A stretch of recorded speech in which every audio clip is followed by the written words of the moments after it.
Happy Saturday, everyone! Since Valentine's Day is coming up soon, we thought we would take a moment to look back at a historical love story, and that is Victoria and Albert, courtesy of previous hosts Sarah and Deblina. Victoria is definitely one of our problematic favorites. I'm very open that she is a problematic ruler and a fascinating woman, and I love her, despite her many flaws. But this episode is really focused on the two of them and their relationship and how they got together, rather than her time as monarch or the greater story of what was happening in the world. There are some scandals mentioned, though, including the Lady Flora Hastings scandal that we have done a whole episode on, but otherwise, enjoy a royal love story. Welcome to Stuff You Missed in History Class from HowStuffWorks.com.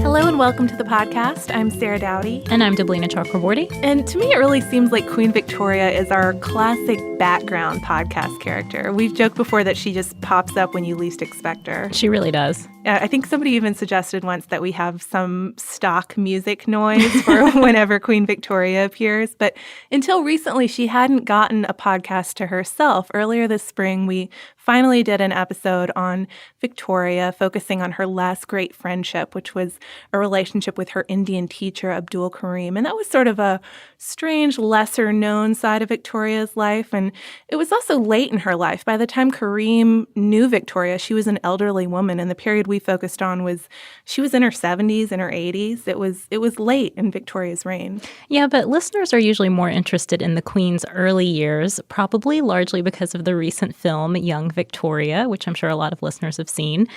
It's all about romance, ribbons, and no 9 kids in the picture yet for Victoria and Albert. So we're going to talk about that side of Victoria's life, her romance with her husband specifically, but we'll also revisit one of our common themes, which is that of the sad royal childhood. And to understand that, we have to first look at why Victoria became a queen in the first place. Yeah, so it's pretty remarkable that the throne went to Victoria because her father was the 4th adult son of George III. Usually, if you have that many kids, the throne isn't going to go to the daughter of the 4th son. However, George III's sons weren't that inclined to marry and produce legitimate offspring, at least. So consequently, this crisis developed in 1817. So George III and his wife Charlotte had 15 children, and for many years their eldest son had acted as regent for his insane father. He was known as the Prince Regent and later George IV. So the Prince Regent had a legit heir of his own, a daughter named Charlotte, and for a long time she was really the darling of the country, and it really seemed like the succession was guaranteed when she married the future king of the Belgians, Leopold. But in 1817, at age 21, she died in childbirth and her son was stillborn. So 2 generations right there wiped out at one time, and the country went into a deep mourning. Okay, so there's still heirs, though. It wasn't like there just are no children around. But the heirs are mostly middle-aged princes, and they don't have kids. So the race is off. The first prince of the blood, the first son of George III, to make an heir, gets his debts canceled by the Prince Regent. So a pretty good deal because a lot of these guys are into gambling and fast living anyway. Yeah, but it's not as easy as it seems, right? No, it's not at all. So the Prince Regent, will obviously start with him. He's the eldest son. He was separated from his wife, so there's no chance there of another heir. The same went for the next in line, the Duke of York. And after him, there's the Duke of Clarence, the 3rd son. So he took this challenge up, if you could call it that, and he married a German princess, but unfortunately, none of their children survived infancy. So the next son in line, it all came down to the Duke of Kent, and he dumped his longtime mistress and married a woman who had already had children, so he knew she was fertile. Victoria married Louisa, who was the daughter of the Duke of Saxe-Coburg-Saalfeld, and she was also the widow of a German prince. So bingo. We have our winners in this couple, finally. Yeah, it sounds so unromantic when you say fertile, when you put it that way, but that is what it was all about. That's what he was going for. And once the Duchess became pregnant, the Duke of Kent started making plans for the child to be born on English soil. They'd been living in Bavaria at the time. And he wrote that they need to get back in order to, quote, render the child my wife bears virtually as well as legally English. But the regent hadn't exactly followed through on that whole cancel your debts deal, and the Duke couldn't find the funds to move his entourage until March of 1819. And so by the time the Duchess actually got back on English soil, she was already 8 months along. Yeah, they had trouble getting lodgings, too, because these brothers, the Prince Regent and the Duke of Kent, really didn't get along very well. But the Prince Regent does grant them apartments in Kensington Palace. And on May 24th, 1819, Alexandrina Victoria was born. And she was this big, healthy baby, and things looked promising. She got her name, though, the Alexandrina part, from her godfather, who was the Russian Tsar Alexander I. And the story behind that is kind of strange and also further speaks to this feud between the brothers. The regent had forbidden Victoria's parents to use any of the standard names that royal baby girls were being called. Charlotte, Elizabeth, Georgina. Can kind of see his rationale behind Charlotte not having the new heir named the same thing as his deceased daughter, but still a weird stipulation. Yeah, and as a result, the people of England still weren't entirely sure what her name was, even up to the morning of her accession at age 18. Yeah, Alexandrina or Victoria, even though she had actually always gone by Victoria as a girl in her home. But the little princess was really born just in the nick of time, though, for this family, because only 8 months after her birth, her father, the Duke of Kent, died. And so 6 days after that, George III died, and that made the Prince Regent finally George IV, and that made Victoria third in line to the throne after her two uncles. But she gets even closer as the years go by and these uncles start to die off. When the eldest of the two uncles died in 1827, she was obviously one step closer, and eventually when George IV died and her uncle, the Duke of Clarence, became William IV, Victoria was next in line from the throne. So from birth, she was raised to be a likely queen, although not a guaranteed queen. You still didn't know if somebody might have a kid between her birth and when she came to the throne. Yeah, but it's interesting. Even though she was raised as a queen the whole time, nobody really told her of her position until she was about 10 years old. Though there's that classic story where she had a family tree inserted into a history book and studied it and suddenly pronounced, "I will be good." And so that's probably likely untrue. Yeah, there are two competing versions of that story. It's a pretty good story, but it's a little hard to back up. And Victoria herself remembered the realization as being a lot more dramatic. And that makes sense to me for this girl who was not raised to know she was going to be queen. She said, "I cried much on learning it and even deplored this contingency." Yeah, but it seemed like a really natural reaction, as you pointed out, because her life turned out to be pretty rigid because of this future of hers. She had lots of lessons, languages like Italian and Latin, writing, history, music, drawing, arithmetic, geography, religion. She learned all kinds of things. Busy day. Yeah, so maybe that wasn't so bad, but it did make her life pretty busy. But she also didn't get a lot to eat. She had bread and milk served to her in a silver bowl, and she had a really early bedtime, lots of exercise, and most notably, strict isolation. Yeah, so we could add the lessons and the not much food and the early bedtime and the exercise into that's kind of standard for the lives of many British aristocratic children of this time. But this strict isolation was something unique, and it was the design of her mother's companion and advisor, a guy named Sir John Conroy, and the Duchess herself. And they called it the Kensington system, and it was the way Victoria was brought up. It was a course of rigorous private studies and isolation from her peers. And consequently, Victoria's main companion during her early years was her elder half-sister Feodora, her mother's daughter by her first marriage. And after Feodora left to marry, since she was quite a few years older than Victoria, Victoria was pretty distraught and turned to her governess, a woman named Louise Latson, and she really became her main companion and just sort of her defense against this conniving Conroy character who was such a strong influence in her household.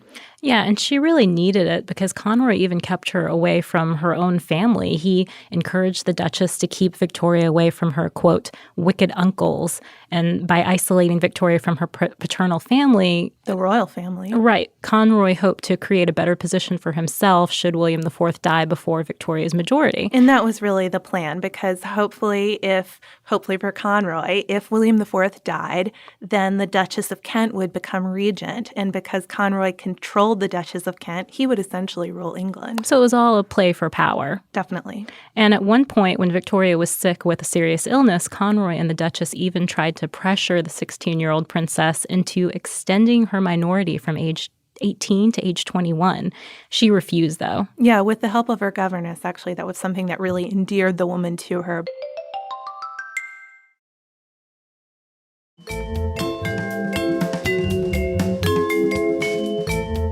But the Kensington system obviously couldn't maintain this strict privacy constantly. I mean, she was a queen-to-be. And so in 1830, the Duchess of Kent decided that she wanted to sort of validate her own education system, but also show off her daughter to Victoria's future people. So she set up this series of examinations by 3 clerics, and Victoria performed really well. The Duchess was validated because I think the clerics said, yeah, you couldn't do anything better. She's being educated just as she should be. But the Duchess also arranged for Victoria to travel some and see her country, and that was a pretty major event in young Victoria's life.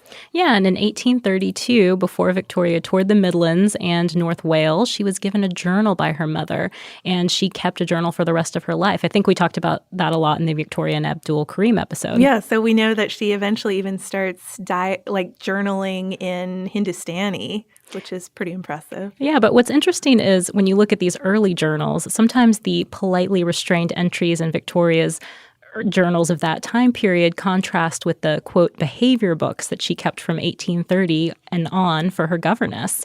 And these books basically, I mean, you told me a little bit about them, Sarah.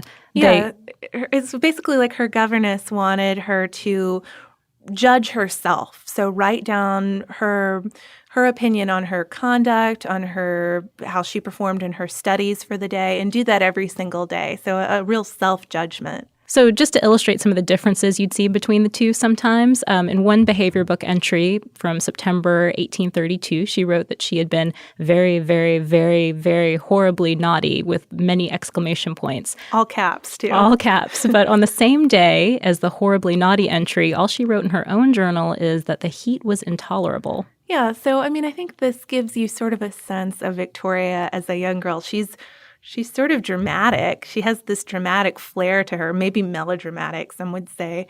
But she's also good at either concealing things or just sort of playing it cool, not divulging everything in her journals, maybe because, I don't know, afraid a parent might read it, or just practicing for the restraint she would need as queen. So she had a lonely childhood, but not a completely miserable one. She had a ton of pets. She liked playing dress-up. She liked writing. She wrote compositions inspired by popular novels, and she also watercolored and would paint costumes and poses after attending the theater or concerts. And she was also strongly attached to her uncle Leopold, her mother's brother and the one-time husband of the Charlotte who had died in childbirth, the one we mentioned earlier in this episode. He lived in Surrey until becoming king of the Belgians in 1831, and it's through Leopold's work that she meets her future match. Yeah, so only 3 months after Victoria's birth, her mother and Leopold's other brother, the Duke of Saxe-Coburg-Saalfeld, also had a child named Albert. And it's really kind of cute. Victoria's born at the beginning of the summer and Albert's born at the end of the summer. But Albert was the second son with no fortune coming his way. So all along, from his birth, his family kind of hoped for this match with cousin Victoria, since she clearly had some good things coming to her. So for Victoria's 17th birthday, the family starts to try to put this plan into action, and Albert and his brother Ernest and his father all visited England. But Albert was kind of an awkward teen at this point. He sounds really awkward, actually. He had fainting spells. He didn't really like dancing, and Victoria was sort of a vivacious young girl, even though she was raised in such strict isolation. And she really had more of a crush on these 3 visiting Persian princes anyway. So We're going to put Albert on the back burner. He didn't make a great first impression. But apparently she put him on the back burner as well. She did too. But we need to move on anyways because Victoria had some pretty big changes coming her way. Yes, early on June 20th, 1837, King William IV died. He had managed to stay alive just long enough for his niece to reach majority. She was barely 18 when he passed away. And after being told of her new position, Victoria met with the Privy Council, and they were really impressed with her. She carried herself well, she spoke well, plus it was sort of romantic to have this teenage queen. Well, and she's really an unknown quantity at this point because of the Kensington system and the way she's been raised. But for Victoria, it was just a total relief. She was free at last, and she moved to Buckingham Palace, and for the first time she had a room to herself, and she's sort of on bad terms with her mother because of the way she had brought John Conroy into her life and all of that, and pushed her mother away into faraway apartments in Buckingham Palace and sent Conroy off entirely, and really enjoyed her independence and sort of lived it up as you might expect a teenager too, but later said it was the least sensible and satisfactory time in her whole life. So she clearly realized that she overindulged a little bit in her newfound freedom, didn't maybe take her role as seriously as she wished she had later. And there were some errors that she made in that early period. She started a close relationship, for example, with Lord Melbourne, then Prime Minister.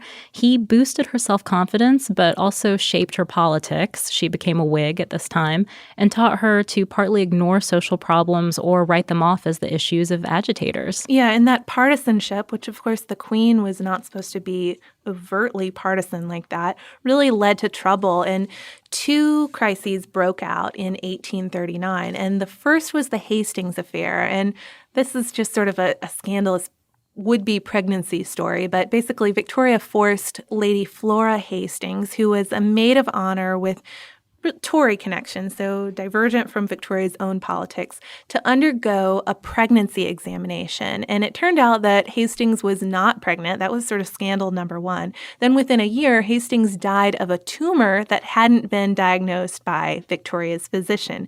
Scandal number two. While that's going on, though, there's another issue brewing. Yeah, the bedchamber crisis, which occurred when Melbourne resigned in 1839 and was replaced by conservative Sir Robert Peel. But Victoria wanted to keep her old Whig ladies of the bedchamber, so Peel wouldn't take office, and this caused a huge scandal. Yeah, so Victoria's desire to be independent, that's probably kind of at root of the two scandals we just mentioned, but independent as in single, too. That desire did not go over well with Parliament, with her people. She needed an heir. So Victoria reluctantly started to interview eligible Protestant princes. And it was kind of slim pickings. So in 1839, she invited cousin Albert back to England from his studies at the University of Bonn, and he's not an awkward teenager anymore. Victoria is smitten. She wrote in her journal, "Albert really is quite charming and so extremely handsome. A beautiful figure, broad in the shoulders, and a fine waist. My heart is quite going." Yeah, he was the one, and she liked what she saw, and since he was not allowed to, Victoria proposed marriage just a few days later, and the couple were married that February 10th, 1840, and it wasn't the most popular marriage match that could have been, at least at first. Parliament wasn't pleased that the crown was about to get even more German. That's how they saw it. The couple even spoke German at home, so that was a big deal. And also the British aristocracy found Albert to be overly moral, too academic, and too artistic. But the marriage also ironed out some of Victoria's controversies for her. People were happy, at least, that she was married and there would be an heir in the future. Yeah, and it certainly changed the way Victoria planned to rule, which we're going to look at as well. Yeah, and this is about where the movie Young Victoria leaves off. I think they have the conjoined desks and it's super cute, but that's not exactly how things were going. So the desks did exist, though. I was pleased to learn that. So for the first few months, Victoria was really determined to stay independent. She liked ruling on her own, and so they did work at those conjoined tandem desks, but Albert only got to blot her signature, which for a very ambitious and talented and educated man, this was pretty frustrating.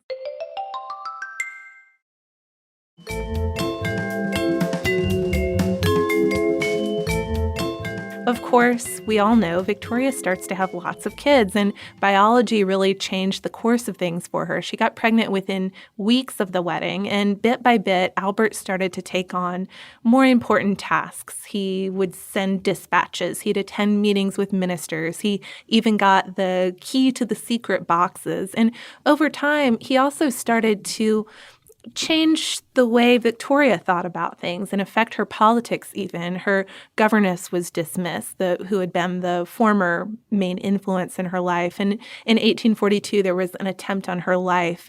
And the kids just kept on coming, too. Right. Well, there were so many of them. We're just going to list off their names really quickly. Princess Royal Victoria, also known as Vicky, Prince of Wales, the later Edward VII, Princess Alice, Prince Alfred, Princess Helena, Princess Louise, Prince Arthur, Prince Leopold, and Princess Beatrice. And the grandchildren started arriving only 2 years after her last child was born. So she did not have a gap in mothering, so to speak. No, she really didn't. And because she was out of commission so much of every year, every single year, Albert really took on an almost regent-like role. And he did, in fact, get a regency bill that allowed him to act in the event of Victoria's death or incapacity. But by 1845, an observer named Charles Greville wrote, quote, "It is obvious that while she has the title, he is really discharging the functions of the sovereign. He is the king to all intents and purposes." Yeah, and Albert saw his role, though, as advisor to the Queen. As he later told the Duke of Wellington, his goal was to, quote, "to be the natural head of the family, superintendent of her household, manager of her private affairs, her sole confidential advisor in politics, and only assist in her communications with the officers of the government, her private secretary, and permanent minister." But he'd do all that at the expense of his own identity and pretty much working himself to death in the process. Yeah, so he wasn't going after titles or public recognition. He just wanted to play this role and do it for Victoria and to hopefully do good, or at least that's how he saw it. So their marriage, though, was generally considered to be a happy one and something that really set a model for people in the Victorian era. They focused heavily on educating their children. They had these sort of middle-class tastes, especially Victoria, because Albert did, after all, really like science and technology and art and that sort of thing. But Victoria liked reading Dickens novels and going to circuses and seeing waxworks, that sort of thing. And the couple also liked their privacy, and they're really famous for that. Albert built residences at Osborne and Balmoral Castle for them to escape to. And as I think we mentioned in the Kareem Abdul episode, those retreats really become even more important maybe to Victoria in her later life. Right, but Victoria also shouldn't be thought of as the model Victorian wife and mother figure. She had serious postpartum depression at times, and she did not like being pregnant, and she really didn't like babies that much in general. She didn't even really like kids. She called pregnancy the, quote, shadow side of marriage and compared herself to a cow or dog while she was pregnant. So that's kind of shocking, I'd say, coming from someone who her identity is all tied with these family portraits of her and Albert and all of their little tiny kids sitting around the Christmas tree or sitting around at home relaxing. It does seem different, but I mean, it's just to show that this couple had an effect on their country for sure, but they also led a private, personal life too. Yeah, but part of her dislike of childbirth was that she wished she had gotten more time with Albert alone. In late 1861, Albert, who was 42 years old at the time but much older looking, raced off to Cambridge to chastise his eldest son over an affair he'd had with a prostitute. And after that, Albert caught pneumonia and took to bed. Doctors diagnosed what he had as typhoid fever, but that was probably a mistake, modern analysis shows. Well, there hadn't been typhoid fever in the area at all. Right. And so, but at the time, that's what they thought it was, and they dosed him with brandy until he died. And though Victoria always blamed the death on their son, Albert had known for some time that he wasn't feeling very well, so it was probably stomach cancer, I think is what we now think. He had definitely been sick with something. But Victoria, as we talked about in the last episode, and as most people know, went into deep mourning after Albert's death. And she said of him, without Albert, everything loses its interest. But we need to talk about their legacy, too, because the idea of the happy couple, Victoria and Albert, almost emerges more after the fact because while alive, Albert had been often unpopular and sometimes even used as a scapegoat because he was foreign. Victoria's decision to name him as Prince Consort, for instance, in 1857 had been terribly mocked. She tried to justify it by saying, well, our adult children are going to start to outrank him because he's a foreign prince. But people just thought it was a ridiculous decision. But over time, it became clear that he had greatly assisted Victoria and helped shape her monarchy, and that their happy and strong marriage had influenced the country's tastes and morals. So people started to think on the couple fondly, especially by the Queen's old age and by the height of her popularity. So the perception of them together definitely changed over the years. Yeah, and looking back, too, they left quite a legacy. Albert's grand achievement was, of course, the 1851 Great Exhibition at the Crystal Palace. And even over the years, that people looking back on that realized what a high point it had been for England. And another great legacy of theirs is the Victoria and Albert Museum, which sort of originally came out of the Great Exhibition, but was named the Victoria and Albert Museum really, really late in Victoria's life. Clearly a sort of touching tribute for her, I'm sure.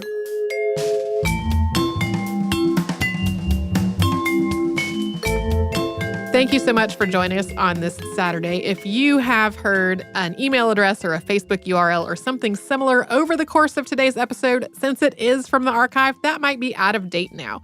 You can email us at historypodcast@howstuffworks.com, and you can find us all over social media at Missed in History. And you can subscribe to our show on Apple Podcasts, Google Podcasts, the iHeartRadio app, and wherever else you listen to podcasts. For more on this and thousands of other topics, visit howstuffworks.com.